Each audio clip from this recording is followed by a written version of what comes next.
Welcome back to the Relationships Made Simple for Men podcast with me, Bryce Bauer. Today, I'm going to be talking about how to assess if your partner is drinking too much alcohol and what you can do about it. I know a lot about this topic, both personally and professionally. I worked for drug and alcohol treatment centers for about 6 years, and I was also trained as an interventionist. I had my own struggles with drugs and alcohol in high school and into college. I attended a 60-day wilderness therapy program in 2007, and I'm coming up on 18 years clean and sober. I've been to over 1,000 AA meetings. I don't attend anymore, but sobriety is a foundational piece of my life and in Jenny and I's relationship. I've also had hundreds of conversations with clients and family members about this topic. So this is one of the things that I know a lot about. So if you are concerned that your partner or you or a family member is drinking too much alcohol, I want to start off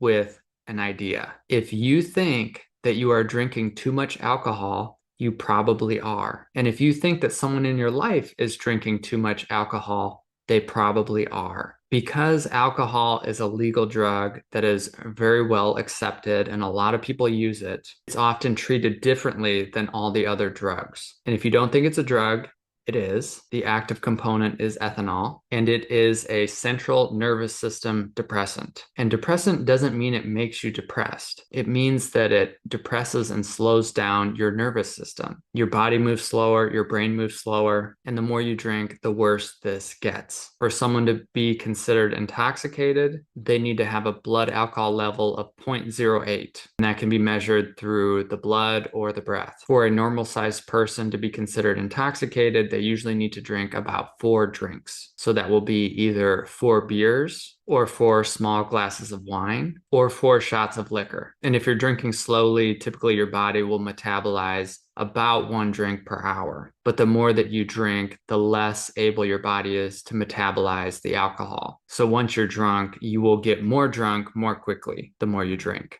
and the faster you drink. It takes about 15 minutes for you to start feeling the effects of the alcohol. And this is where liquor can be really dangerous, because if you've been drinking slowly and then you take 3 shots in a row, let's say 5 minutes apart, most people are going to be highly intoxicated, but they won't feel the full effects for another hour or so. Some of the common side effects to alcohol are aggression and sexual aggression. And I think this explains why there's so much sexual assault on college campuses, because you have young people not knowing much about alcohol, drinking heavily, and then being around each other into late hours of the night. It's really a dangerous situation for young people to be in. And it happens on college campuses all across America, except for maybe BYU. And there can be a similar culture in the bar culture, because people are really doing the same thing. And once people reach this level of intoxication, they really can't be trusted. They are not trusted to drive,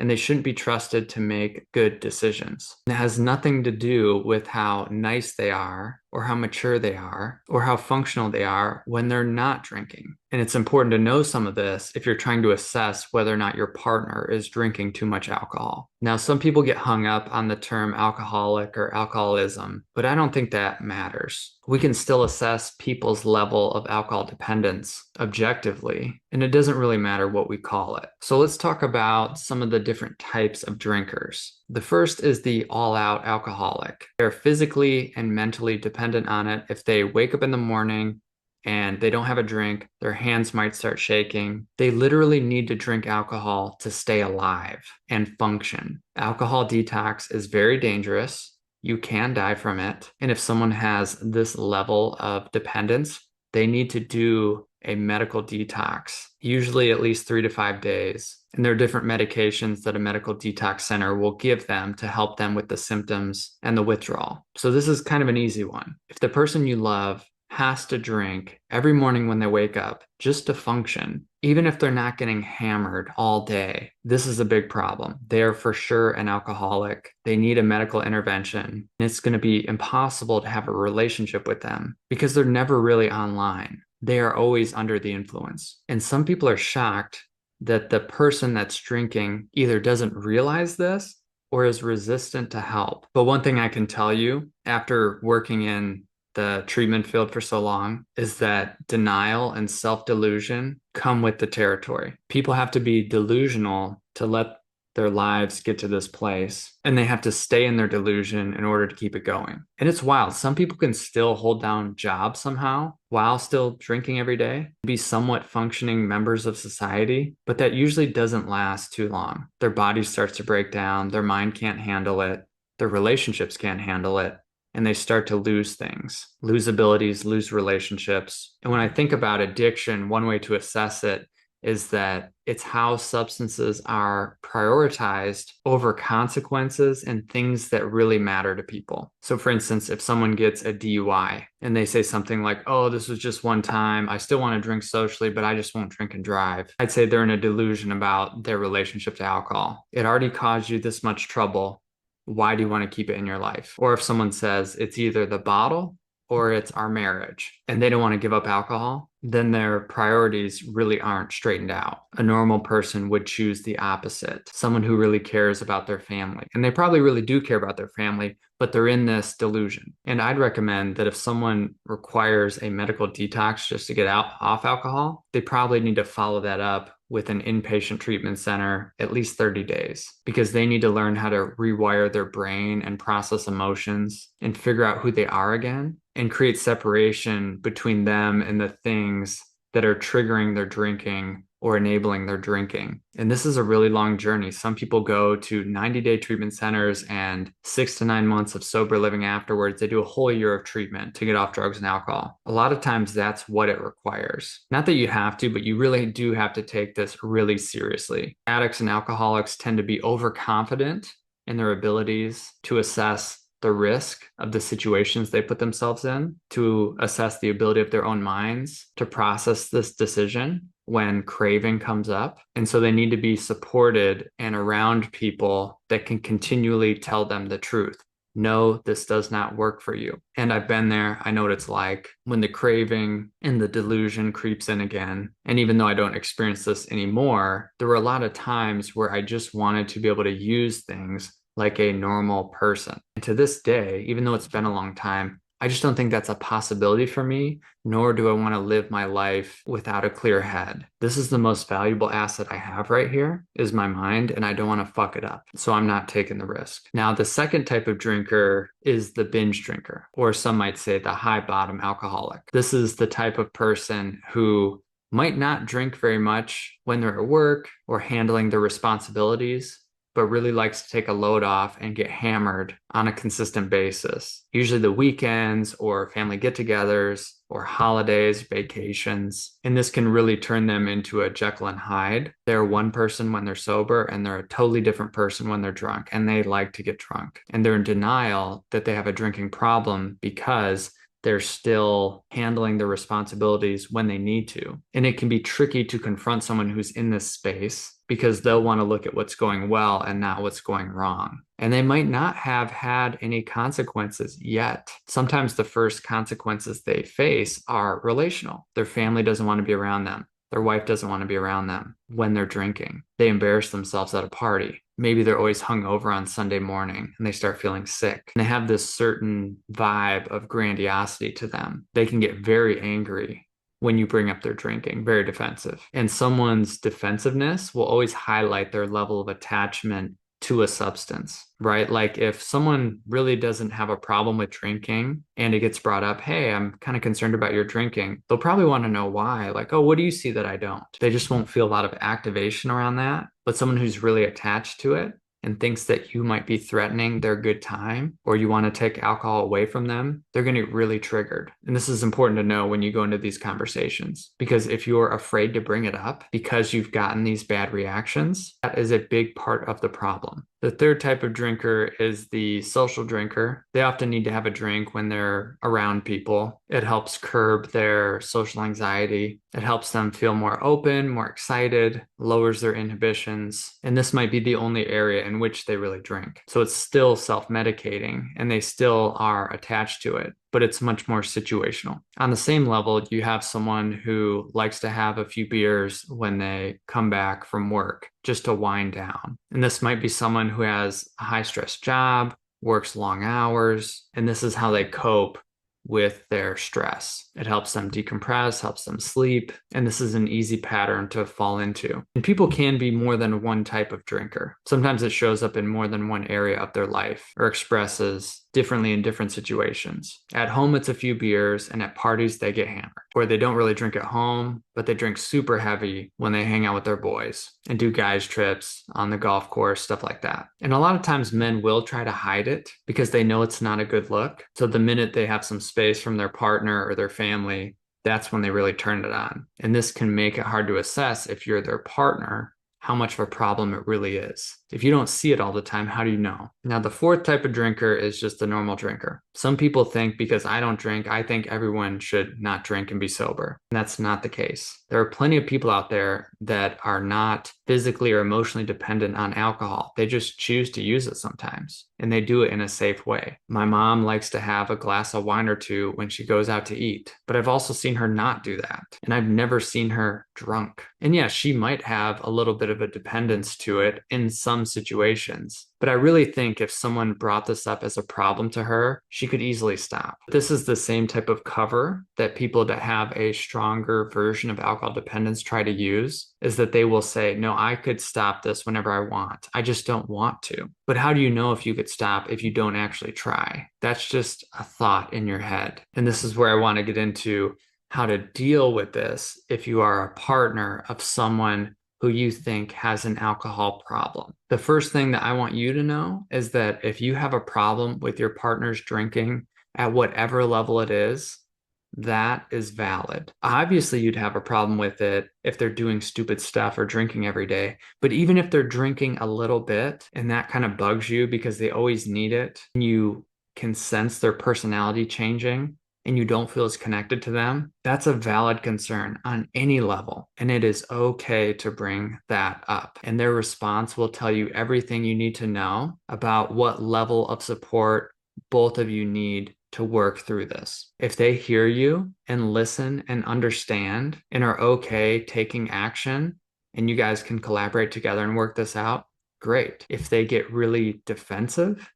and angry, tell you not to bring it up, or blame you for having feelings about it, that is a problem. You didn't do anything wrong by bringing up your concerns. They're the ones who are in the wrong here. They're the ones who've lost the plot. So whether there are real feelings that you have or there are real consequences that you're seeing in your life, either way, those need to be talked about. And some people get really scared about bringing this up because either A, they have had bad reactions in the past, or B, they just have this felt sense that it is not going to go well. And true, some of this could be on your end as the partner, that you have some fears around conflict, or you don't want to lose them. Maybe you're afraid that they'll disconnect or think you're too needy or high maintenance or whatever. But the first step, if you haven't already, is to get really clear on what your concerns are and bring them to your partner. And I'd suggest being neutral here so that you can really get your message across without getting in the weeds. So it could sound something like, hey,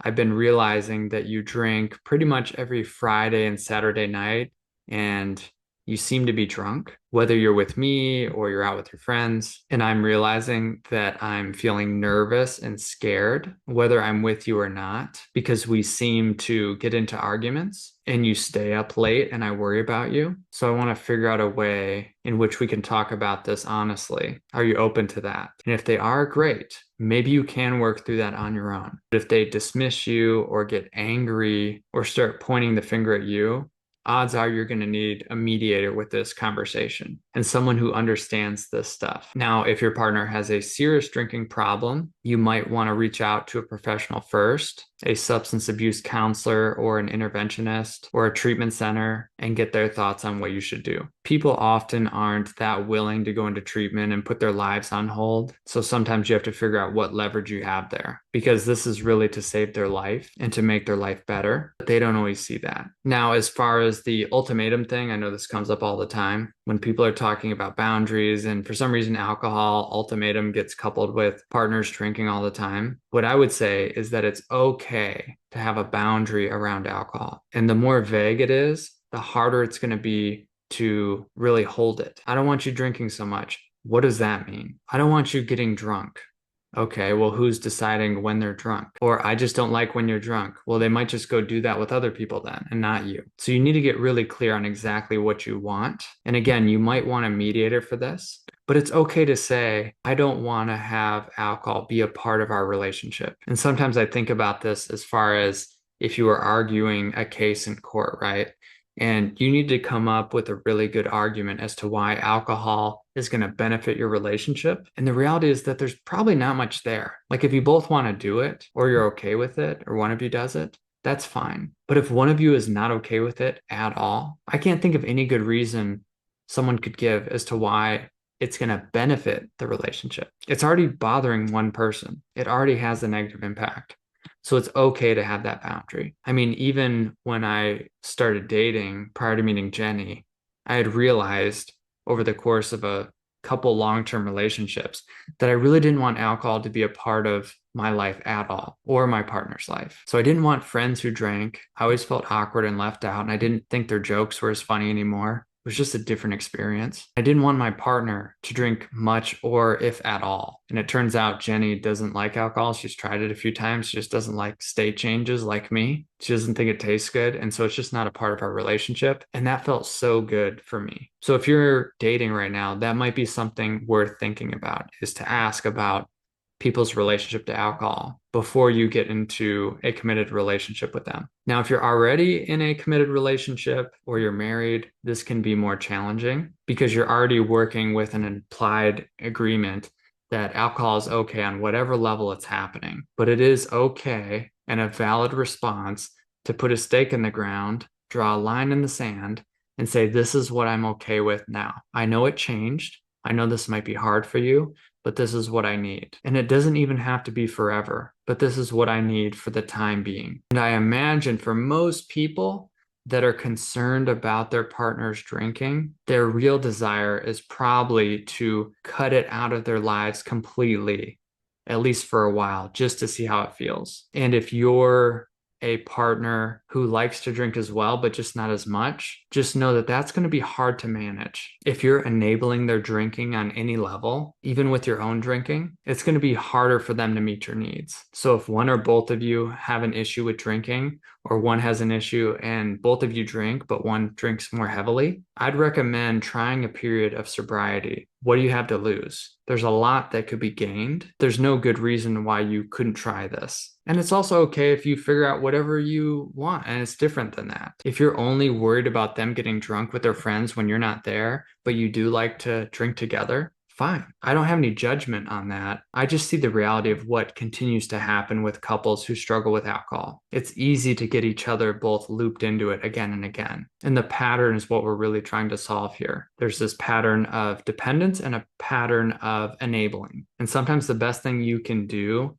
to completely break that pattern is to cut alcohol out altogether. Because let's be honest, I don't think anyone should try to do any type of repair process when they've been drinking. If you get into an argument, it's most likely going to escalate if alcohol is involved. And it really does no good for your mind, body, and soul on any level. Even if it feels relaxing and helps you be more calm, it's reinforcing a dependence on a substance. And there are better ways to learn how to do that. So anyways, I hope that was helpful. You have the assessment of the types of drinkers, you have how to bring this up to your partner, and you have some ideas about what boundaries could look like. And if you need help with this, feel free to reach out to me. Sometimes all it takes is one conversation with a professional to get things clear. Remember to like, subscribe, follow if you like what I have to say. And you can find all my services at www.bricebauer.com. I'll talk to you next week. Peace.